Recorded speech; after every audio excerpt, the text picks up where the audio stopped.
ಹನುಮಗೌಡ ರಾಜು ಕಾಗೆ ಅವರೇ, ಹುಕ್ಕೇರಿ ಶ್ರೀ ಉಮೇಶ್ ಕತ್ತಿ ಅವರೇ, ಯಮಕನಮನೆ ಮಾರುತಿ ಅಷ್ಟಗಿ ಅವರೇ ಹಾಗೂ ವಿಧಾನಸಭಾ ಸದಸ್ಯರಾದ ಮಂತೇಶ್ ಕವಟಗಿಮಠ ಅವರೇ, ಈ ಅಧ್ಯಕ್ಷರಾದ ಶಶಿಕಾಂತ್ ನಾಯ್ಕ್ ಅವರೇ, ಇವರೆಲ್ಲರಿಗೆ ಹಾರ್ದಿಕವಾಗಿ ಸ್ವಾಗತ ಕೋರ್ತಾ ಇದ್ದೇನೆ. ಇಂದಿನ ಅರ್ಥಪೂರ್ಣ ಸಮಾರಂಭದಲ್ಲಿ ಭಾಗವಹಿಸುತ್ತಿರುವ ಎಲ್ಲ ಹಿಂದಿನ ಶಾಸಕ ಮಿತ್ರರು ಹಾಗೂ ಭಾರತೀಯ ಜನತಾ ಪಕ್ಷದ ಕಾರ್ಯಕರ್ತರು, ಎಲ್ಲ ತಾಯಂದಿರು, ಸಹೋದರಿಯರು, ಸಮೂಹದ ಮಾಧ್ಯಮ ಮಿತ್ರರಿಗೂ ಹಾಗೂ ಸಮಸ್ತ ಜನತೆಗೆ ಪ್ರೀತಿ ಸ್ವಾಗತ ಕೋರಿ ನನ್ನ ಮಾತುಗಳನ್ನು ಇಲ್ಲಿ ಮುಗಿಸ್ತಾ ಇದ್ದೇನೆ. ಬೋಲೋ ಭಾರತ್ ಮಾತಾ ಕಿ.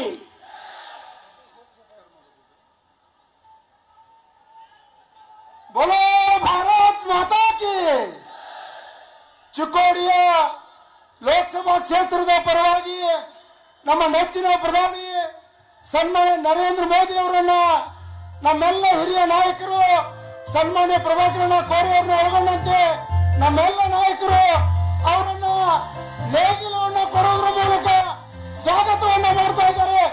ಜೋರಾಗಿ ಚಪ್ಪಾಳೆ ತಟ್ಟಿ ಅವ್ರಿಗೆ ಅಭಿನಂದಿಸಬೇಕಂತ ಕೇಳ್ತಾ ಇದ್ದೀನಿ.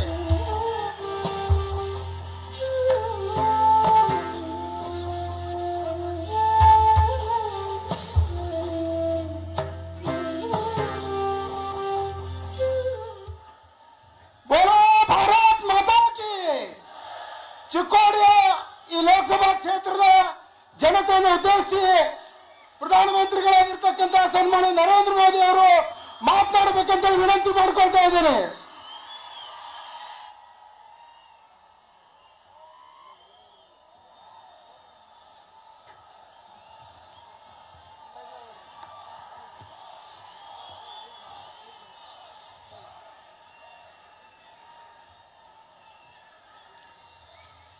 ಚಿಕ್ಕೋಡಿ ಮತ್ತು ಬೆಳಗಾವಿ ಜಿಲ್ಲೆ ಮಹಾಜನತೆಗೆ ನನ್ನ ನಮಸ್ಕಾರ.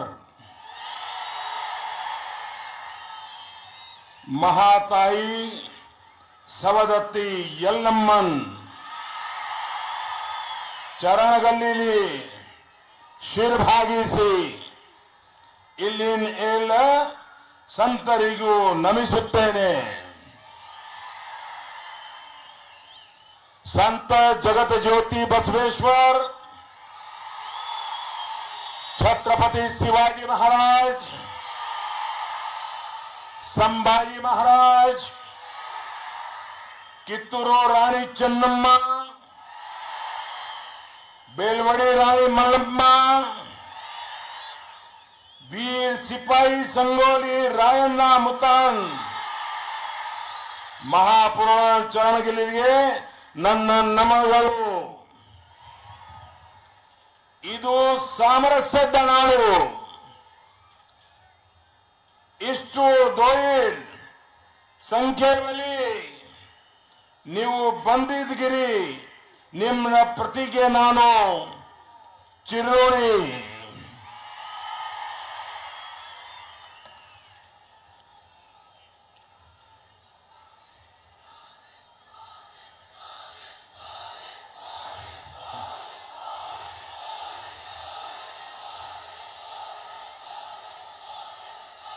जो अपने आप को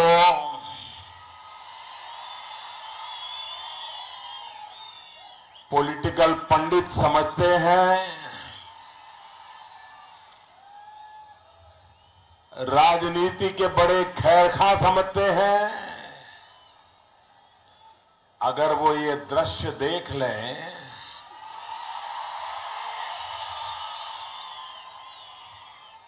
तो उनको समझ आएगा कि 15 मई को सरकार किसकी बनेगी.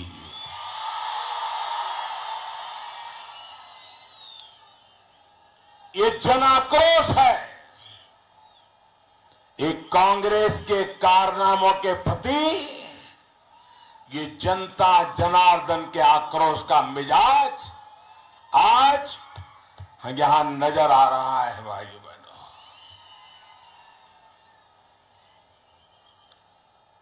ये पूरा क्षेत्र बेळगावी जिला सामाजिक समरसता की एक मिसाल है।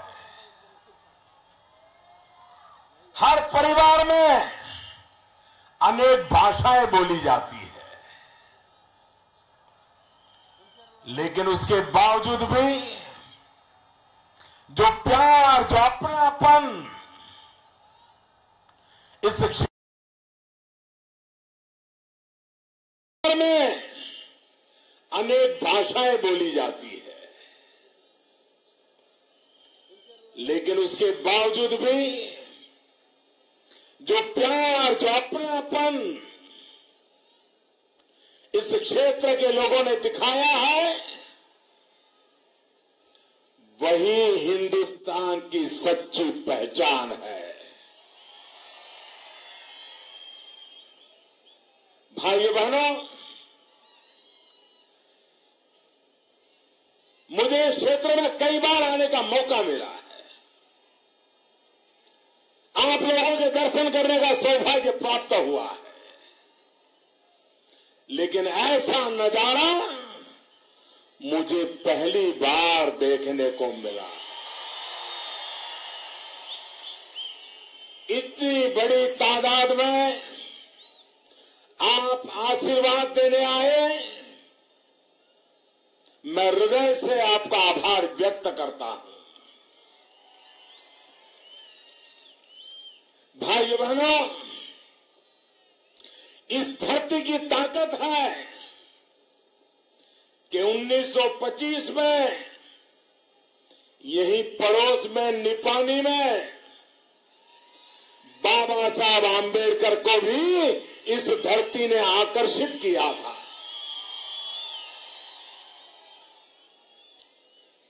भाइयों बहनों, बाबा साहब आंबेडकर का मार्ग कांग्रेस को कभी मंजूर नहीं था। बाबा साहब आंबेडकर को जितना अपमानित कांग्रेस ने किया है,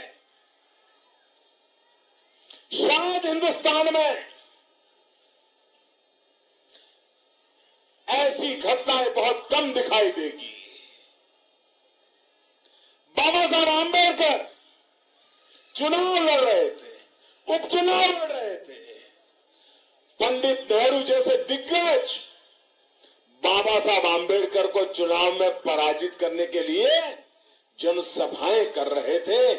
बाबा साहब आंबेडकर की प्रतिभा से वो कितने बौखलाए हुए थे, कितने विचलित थे कि अगर हिंदुस्तान की जनता बाबा साहब आंबेडकर की प्रतिभा को पहचान लेगी तो कांग्रेस के किसी भी नेता की दुकान नहीं चलेगी।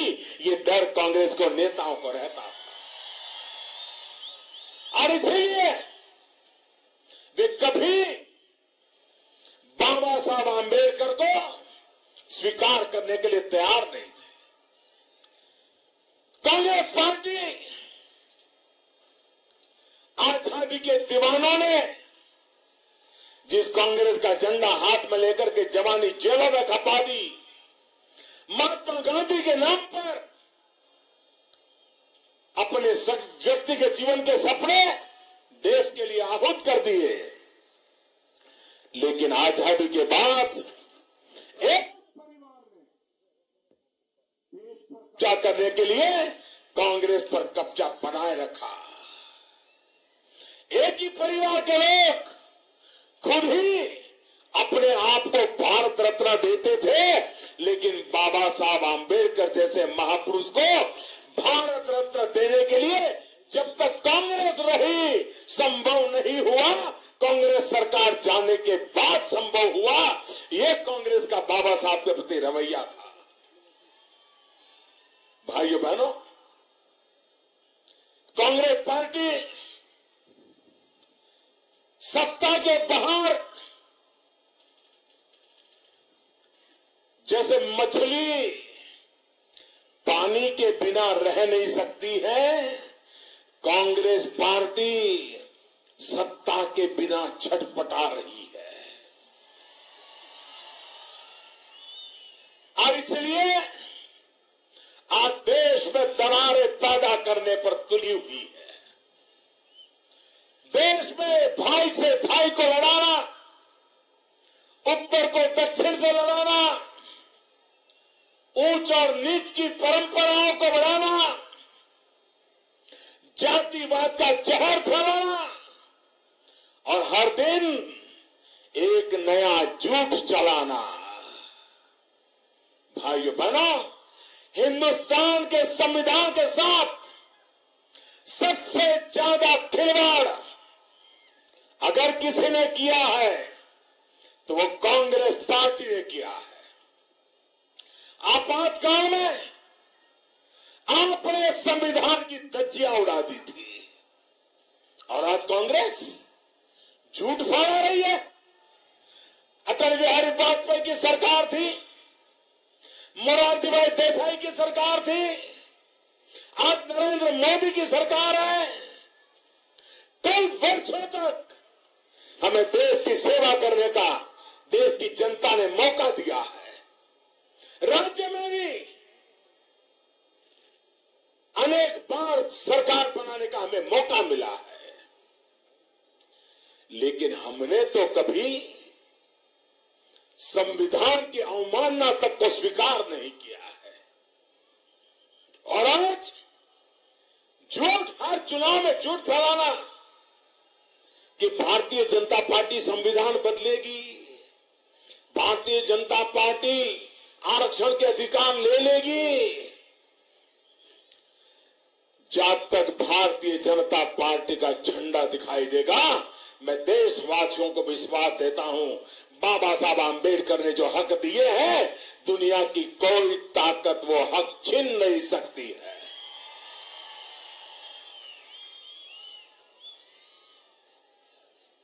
हर झूठ को फैलाया जा रहा है और जो लोग बातें करते हैं समाज के हकों की, हर किसी को पीड़ा देने का काम इस कांग्रेस पार्टी ने किया है।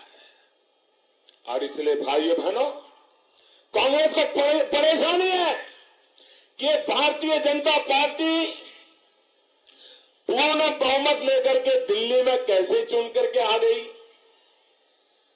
कांग्रेस को तकलीफ है कि हमने इतने साल तक गरीबी के नाम पर दुकान चलाई, गरीबों के आंख में धूल झोंकते रहे, और ऐसा क्या कारण हुआ कि गरीब मां का बेटा प्रधानमंत्री बन गया। कांग्रेस को तकलीफ हो रही है कि ऐसी कैसी बात है कि भारतीय जनता पार्टी पूर्ण बहुमत से चुन करके आई, राज्यों के अंदर उसको बहुमत मिला। आज हिंदुस्तान में लगातार कांग्रेस पराजित हो रही है। इतना सारा भारतीय जनता पार्टी को जन समर्थन मिला है।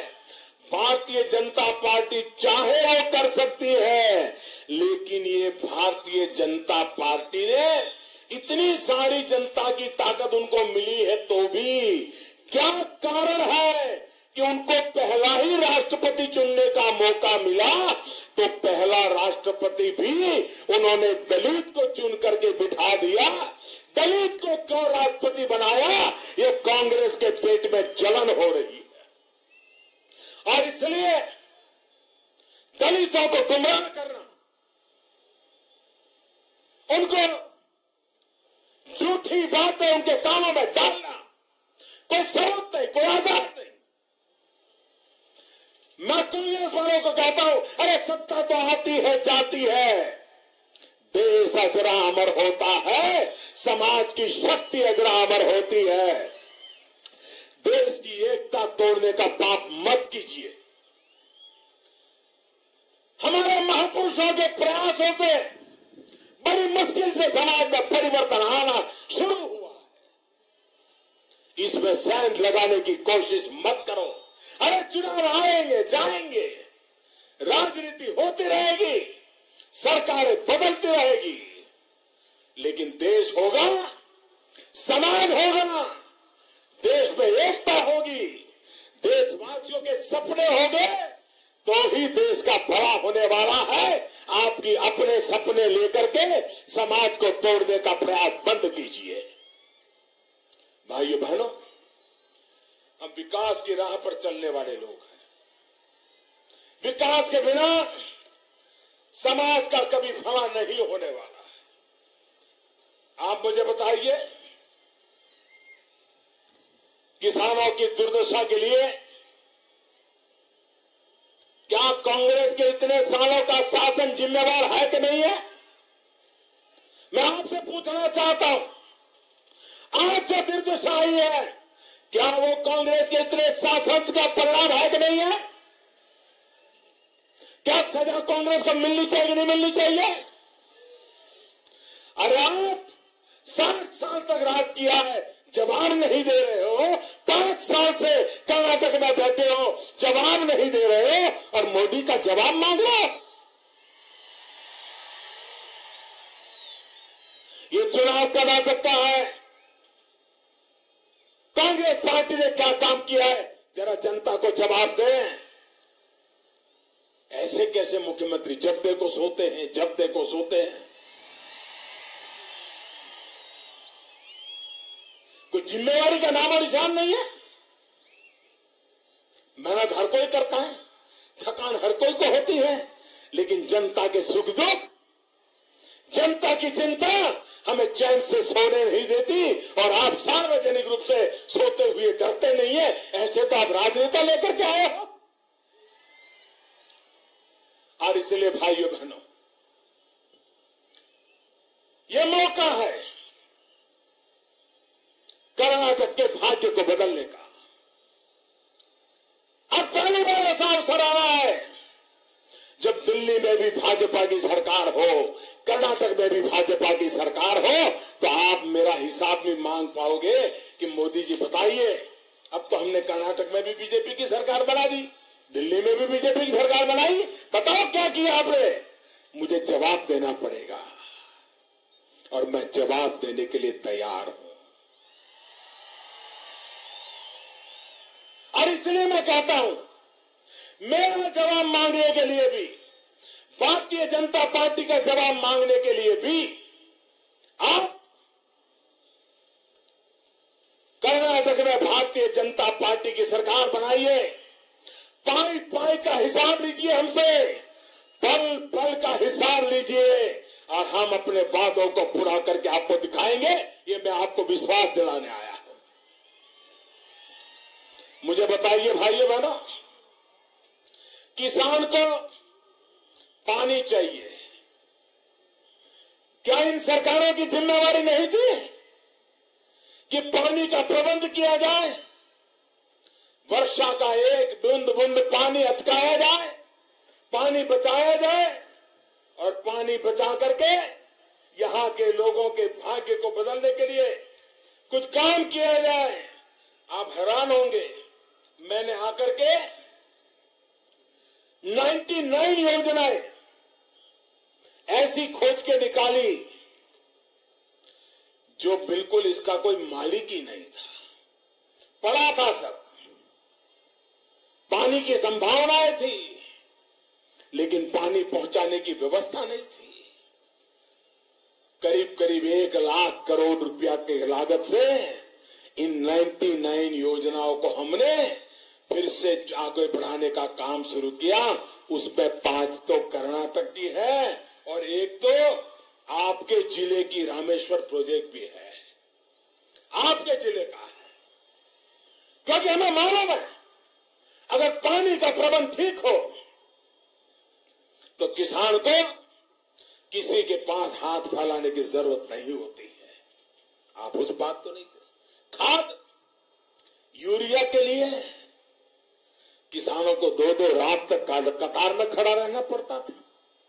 राज्यों के मुख्यमंत्रियों को दिल्ली चिट्ठियां लिखनी पड़ती थी, डेलीगेशन लेके जाना पड़ता था। कुछ राज्यों में यूरिया लेने के लिए किसान लाइन लगा के खड़े रहते, हुड़दंग होता था, पुलिस को लाठीचार्ज करना पड़ता था। आज 4 साल से हम बैठे हैं, मेरे किसान भाई यहां बैठे, आप मेरे साक्षी हैं। क्या देश में कभी भी यूरिया की कमी है, ऐसी कोई खबर आपने पढ़ी है? समय पर यूरिया पहुंचता है कि नहीं पहुंचता है? कारण क्या? कारण कांग्रेस की बेईमानी जिम्मेवार है। कांग्रेस के राज में किसानों के नाम पर यूरिया, किसानों ने नाम पर यूरिया की सब्सिडी और किसानों ने नाम पर पैसे जाना, लेकिन यूरिया जाता था धन्ना सेठों के यहाँ केमिकल फैक्ट्रियों में जाता था। और कांग्रेस की और धन्ना सेठों का गठबंधन इतना पुराना है, इतना तगड़ा है कि किसानों के नाम पर बिल फटते थे और मार्च धन्ना सेठ केमिकल फैक्ट्री में यूरिया में से दूसरी चीजें बना करके बाजार में बेचते थे। हमने आकर के देखा ये पाप नहीं चलेगा, किसानों के साथ यह अन्याय नहीं होने देंगे। हमने रास्ता निकाला, हमने 100% यूरिया का नीम कोटिंग करने का निर्णय कर लिया। और यूरिया का नीम कोटिंग करने के कारण ये जो नीम की फली होती है उसका तेल निकाल करके यूरिया में मिक्स कर दिया। नीम कोटिंग करने के कारण अब यूरिया कोई केमिकल फैक्ट्री वाले के काम नहीं आ सकता है, कोई चोरी नहीं हो सकती, बेईमानी नहीं हो सकती। अब वो यूरिया सिर्फ और सिर्फ धरती पर किसान को फसल के लिए ही काम आ सकता है। चोरी गई कि नहीं गई, बेईमानी गई कि नहीं गई, भ्रष्टाचार गया कि नहीं गया, किसानों के नाम पर झूठ चलाया जाता था बंद हुआ कि नहीं हुआ? ये इसलिए हुआ हमारे दिल में किसान के प्रति सद्भावना, संवेदना पड़ी हुई है और इसलिए इस काम को हम कर रहे हैं। सॉइल हेल्थ कार्ड किसान को पता तक नहीं था कि सॉइल हेल्थ कार्ड होगा तो क्या होगा। वो तो बेचारा बगल वाला लाल डिब्बे वाली दवाई डाले तो वो भी लाल डिब्बे वाली दवाई डालता था, बगल वाला पीला पाउडर डाले तो वो भी पीला पाउडर डालता था, बगल वाला गन्ने की खेती करे तो वो भी गन्ना लगाना शुरू करता था, बगल वाला टमाटर लगा दे तो वो भी टमाटर लगा देता था।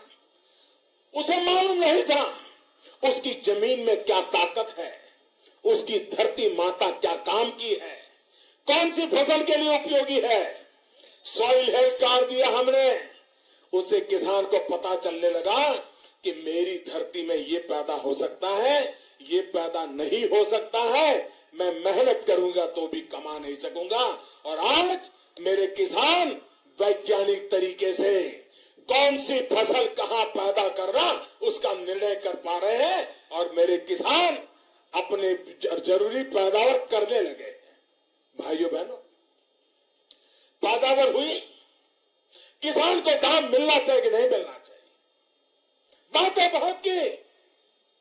स्वामीनाथन कमीशन का रिपोर्ट सालों से कांग्रेस की सरकार ने अलमारी पर चढ़ा करके रख दिया था और भाषण दे रहे थे।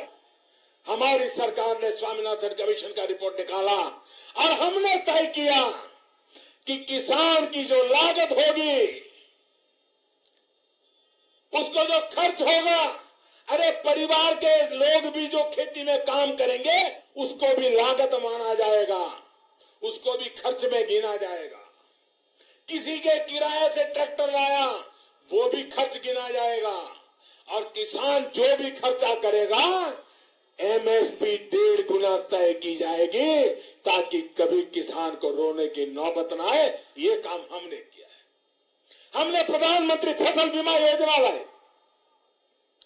फसल बोने का समय आया हो, बारिश हुई नहीं, किसान ने सब तैयार करके रखा, खेत जोत के रखा, बीज खरीद के रखे, मजदूर ला करके रखे, सब किया, बारिश आई नहीं। अब कोई कह सकता है फसल तो खराब हुई नहीं, लेकिन क्या किसान भूखा मरेगा क्या? हमने प्रधानमंत्री फसल बीमा योजना ऐसी लाए कि सब तैयारी की, लेकिन अगर बारिश नहीं आया तो भी उस किसान को फसल बीमा का पैसा मिलेगा। भाइयों, पहली बार देश में यह हुआ है। हमने ये भी कहा कि फसल तैयार हो गई, खेत में फसल काट करके उसका ढेर कर दिया गया, अब ट्रैक्टर आने वाला है, ट्रक आने वाली है, बाजार जाने की तैयारी हो रही है और अचानक बारिश आ गई, अचानक आंधी आ गई, खराब हो गया। हमने कहा फसल काटने के 15 दिन के अंदर अगर माल खेत में पड़ा है और अगर प्राकृतिक आपदा आ गई तो उसको भी फसल बीमा का पैसा दिया जाएगा। भाइयों, ये काम हमने किया है। आज कर्नाटक में 14 लाख से ज्यादा किसानों ने इसका फायदा उठाया है। पहले जो उनको प्रीमियम मिलता था, जो उनको क्लेम मिलता था, अब उनको डबल क्लेम मिला है भाइयों बहनों, क्योंकि हम जानते हैं कि देश का गांव समृद्ध होना चाहिए, देश का किसान समृद्ध होना चाहिए, देश का किसान आश्वस्त होना चाहिए, और इसलिए एक के बाद एक कदम उठा रहे हैं। मेरा गन्ने का किसान, ये सारा हमारा बेल्ट महाराष्ट्र से सटा हुआ, आए दिन योजना बनानी नहीं, पहली बार ऐसा हुआ है हिंदुस्तान के जिन राज्यों में कभी 40-40, 50-50 हजार करोड़ रुपया किसानों के बाकी रहते थे, आज वहां पर समय पर भुगतान हो रहा है। मैं कर्नाटक की सरकार को कहना चाहता हूं, अगर किसानों के प्रति इतना प्यार है तो ये गन्ने की खेती करने वाले किसानों का भुगतान की जरा चिंता करो और बाद में किसानों के नाम भाषण करो।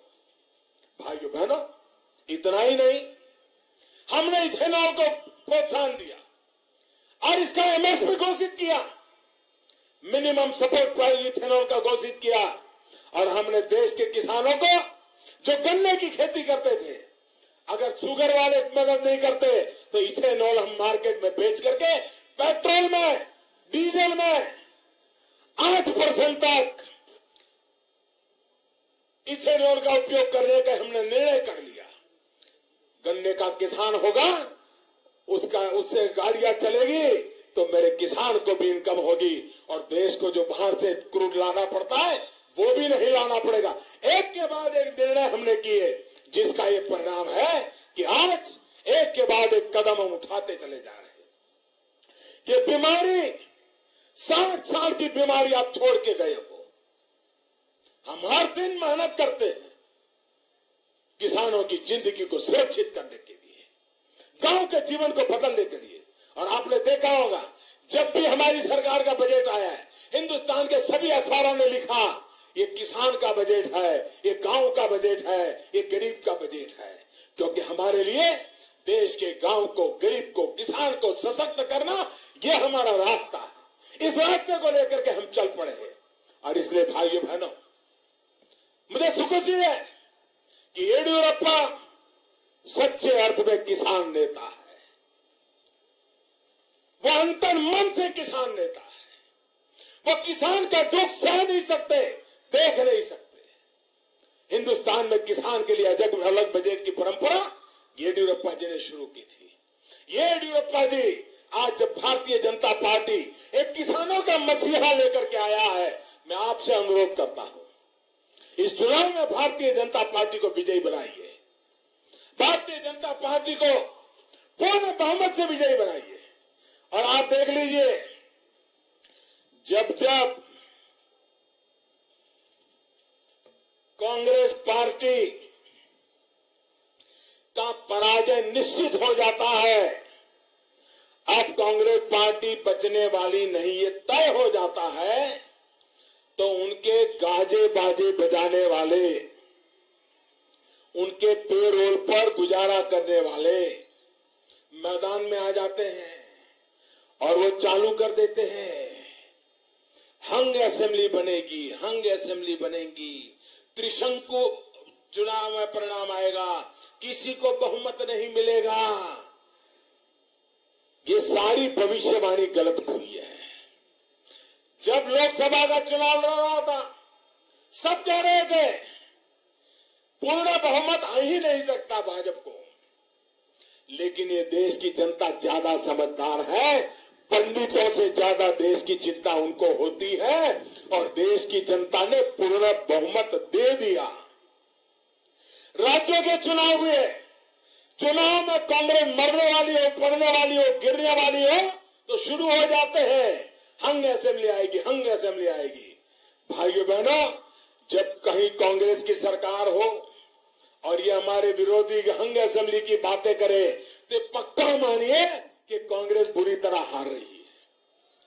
ये कांग्रेस को बचाने का एक खेल है। भाइयों बहनों, आज हिंदुस्तान का दुनिया में डंका बज रहा है। बज रहा है कि नहीं बज रहा है?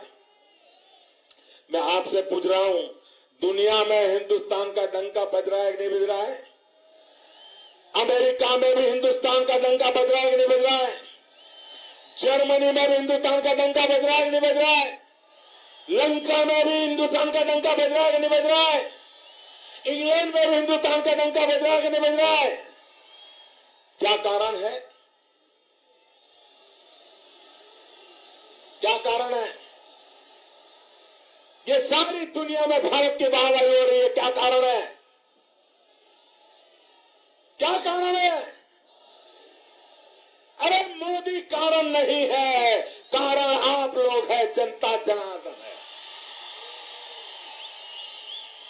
क्योंकि आपने दिल्ली में पूर्ण बहुमत वाली सरकार चुनी है, पूर्ण बहुमत वाली सरकार चुनी है। और दुनिया का कोई भी बड़ा सा बड़ा नेता जब मोदी से हाथ मिलाता है ना, तो उसको मोदी नहीं दिखता है, उसको 125 करोड़ हिंदुस्तानी दिखते हैं भाई। ये ताकत होती है लोकतंत्र की। और इसलिए मैं कहता हूं भाइयों बहनों, कर्नाटक का भी हिंदुस्तान भर में डंका बजाना है, इसलिए कर्नाटक में भी पूर्ण बहुमत की सरकार बनानी है। कोई इधर उधर नहीं होना चाहिए, पूर्ण बहुमत की सरकार बनाइए, पूरा संकल्प लेकर के बनाइए। और जब पूर्ण बहुमत की सरकार बनाओगे तो आप हमसे भी हिसाब मांग पाओगे कि भैया मोदी जी आपने कहा था हमने पूर्ण बहुमत बनाई, बताओ क्या काम किया, बताओ।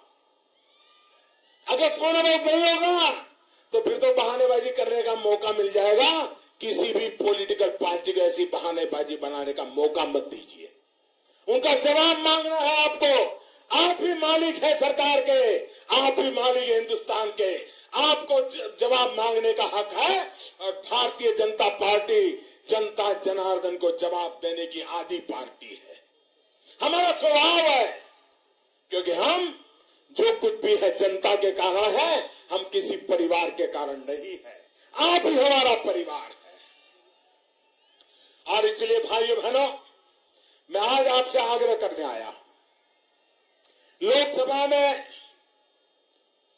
छूट गया, कोई बात नहीं, लेकिन लोकसभा में जो कमी रह गई, इस विधानसभा में दम लगा करके पूरी करनी है। और चिकोड़ी के लोग करके रहेंगे, मुझे विश्वास है। भाइयों बहनों, मैंने सुना कि अभी एक रेड हुई थी और कुकर पकड़े गए, कुकर। हम नेताओं के फोटो के साथ। अब मुझे समझ नहीं आ रहा है भाई, ये कौन सा प्रबंध कर रहे हैं, ये कौन सा खेल खेला जा रहा है, ये कौन सी खिचड़ी पका रहे हैं कुकर के नाम पे। आप मुझे बताइए भाइयों बहनों, ये भ्रष्टाचार है कि नहीं है, ये बेईमानी है कि नहीं है, ये पैसे आपके हैं कि नहीं है, ये आपके लूटे हुए पैसे बांटे जा रहे हैं कि नहीं बांटे जा रहे हैं। ये पैसे लूटने वालों को हटाना चाहिए कि नहीं हटाना चाहिए। भ्रष्टाचार के खिलाफ मैंने जो लड़ाई छेड़ी है, काले धन के खिलाफ लड़ाई छेड़ी है, क्या आपकी मदद मुझे मिलनी चाहिए कि नहीं मिलनी चाहिए? कोई नहीं करेगा, मैं नहीं जानता हूं। मैं निकल पड़ा हूं मेरे साथियों हिंदुस्तान में से ये बीमारी को दूर करने के लिए, और इसलिए मुझे आपकी मदद चाहिए भाइयों, आपके आशीर्वाद चाहिए। भाइयों बहनों, मेरे लिए खुशी की बात है, इतना विशाल जनसागर मेरी नजर पहुंचे, मुझे सब माथे ही माथे नजर आ रहे, लोग ही लोग नजर आ रहे। ये अद्भुत दृश्य, ये अद्भुत विश्वास आपने पैदा किया है। मैं आपका हृदय से बहुत बहुत आभारी हूं। और मैं आपसे आग्रह करूंगा कि हम सब मिलकर के कर्नाटक का उज्जवल भविष्य बनाने के लिए, इस क्षेत्र के विकास के लिए कर्नाटक के लोगों की भलाई के लिए येडियुरप्पा के नेतृत्व में पूर्ण बहुमत वाली भारतीय जनता पार्टी की सरकार बनाई है। 12 तारीख को घर घर से लोग निकले, वोट देने के लिए निकले। झूठ फैलाने वालों को जोरदार जवाब देकर के कमल के निशान पर बटन दबा करके एक ऐसी सरकार बनाइए जो आपके भाग्य को बनाए। और मैं आपसे चाहूंगा कि स्वच्छ, सुंदर, सुरक्षित कर्नाटक निर्मिसोण बन्नी एल्लरू कैजोडिसी सरकार बदली सी,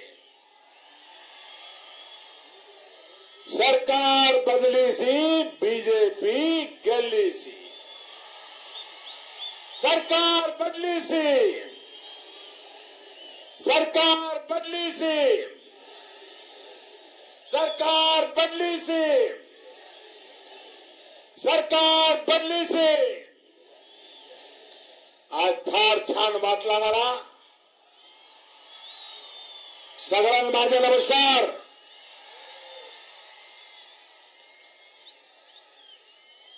धन्यवाद।